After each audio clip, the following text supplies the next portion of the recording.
بسم اللہ الرحمن الرحیم، السلام علیکم ورحمۃ اللہ وبرکاتہ۔ شریعت مطہرہ نے کسی بھی شخص کو اس بات کا اختیار نہیں دیا ہے کہ وہ کسی شخص کے بارے میں اس بات کا یقینی دعویٰ کرے کہ یہ شخص جنتی ہے یا یہ شخص جو ہے وہ جہنمی ہے۔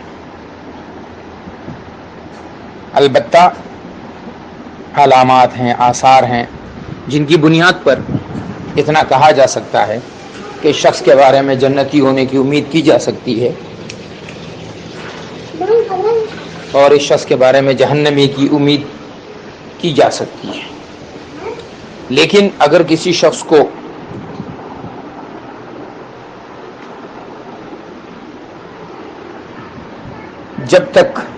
کسی شخص کو ہم جہنمی اس وقت تک نہیں کہہ سکتے ہیں جب تک کہ اس کے کفر کا، اس کے شرک کا سرزد ہونا اس سے یقینی نہ ہو۔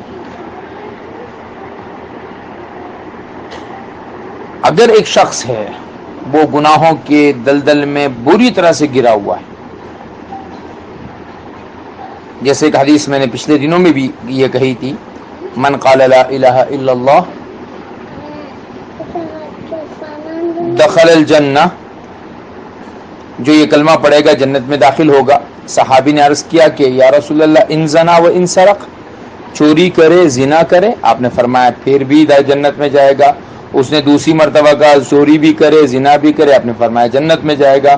اس نے تیسری مرتبہ کہا تو آپ نے فرمایا وَإِن زَنَا وَإِن سَرَقَ عَلَى رَغْمِ أَنْفِ أَبِي ذَرٍ، تیرا جی چاہے ابو ذر یا نہ چاہے اللہ اسے جنت میں لے جائیں گے۔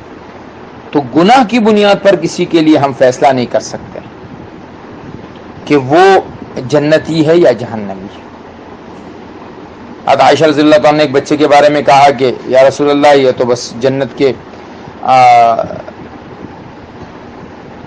پرندوں میں سے ایک پرندہ ہے، تو آپ نے سامنے اس سے منع فرمایا کہ عائشہ تجھے کیا خبر اس بات کی کہ تو کسی کو جنتی یقینی طور پہ کہہ سکے۔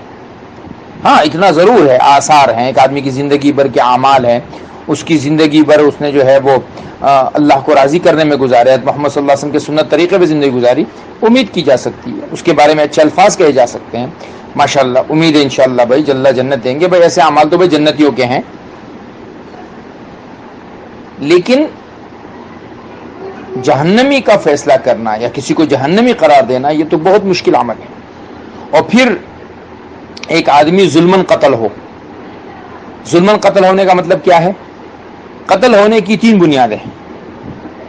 حضرت عثمان رضی اللہ تعالیٰ عنہ اپنے چھت پہ آئے اور انہوں نے جو باغی تھے ان سے کہا کہ دیکھو قتل کرنے کی تو تین بنیادیں ہیں۔ نمبر ایک آدمی مرتد ہو گیا، اسے قتل کرے گی، حکومت قتل کرے گی۔ نمبر دو، وہ کسی کو قتل کر جائے اور اس کے قصاص میں قتل کر دیا جائے، یا ایک شادی شدہ زانی ہو، اس کی زنا ثابت ہو جائے اور پھر حکومت اس کو سنسار کرے۔ اس کے علاوہ کسی بھی مسلمان کو قتل کرنے کی اجازت نہیں ہے۔ تو گویا کہ اس کے علاوہ کسی بھی طریقے سے کسی بھی مسلمان کو، کلمہ گو کو قتل کرنا یہ اس کے اوپر ظلم ہے، اور جو آدمی ظلمن قتل ہو جائے اس کے بارے میں تو کہا گیا کہ شہادت کی موت ہے۔ لہذا ہم فتویٰ لگانے میں کسی کے اوپر اس بات کو کہنے میں کہ یہ جہنمی ہے یا یہ جو ہے بری موت مرا ہے، اس سے اجتناب کریں۔ وہ بری موت مرا ہے یا نہیں مرا، حدیث میں آتا ہے کہ لعنت، کوئی آدمی کسی پر لعنت بھیجتا ہے نا تو لعنت گھومتی ہے، پہلے آسمان پہ جاتی ہے، دروازہ بند، دوسرے پہ بند، تیسرے پہ گھوم گام کے واپس آ جاتی ہے۔ جس آدمی پر لعنت بھیجی گئی اگر وہ آدمی اس کے قابل ہوتا ہے تو اس پہ لعنت پڑ جاتی ہے، ورنہ لعنت لوٹ کے لعنت کرنے والے پر آتی ہے۔ ہم کون ہوتے ہیں کسی کا فیصلہ کرنے والے؟ چاہے ستاریدی ہو، چاہے قندیل بلوچ ہو، چاہے کوئی بھی ہو،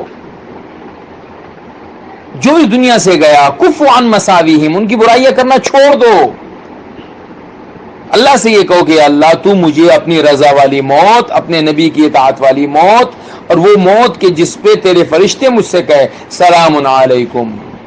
لوگ اسرائیل سے ڈرتے ہیں، ایمان والے پر جب وقت آتا ہے تو اسرائیل اپنے ساتھ فرشتوں کو لا کر کیا کہتا ہے؟ سلام علیکم۔ سلام علیکم، وہ سلام کرتا. اللہ مجھے اور آپ کو سمجھ نصیب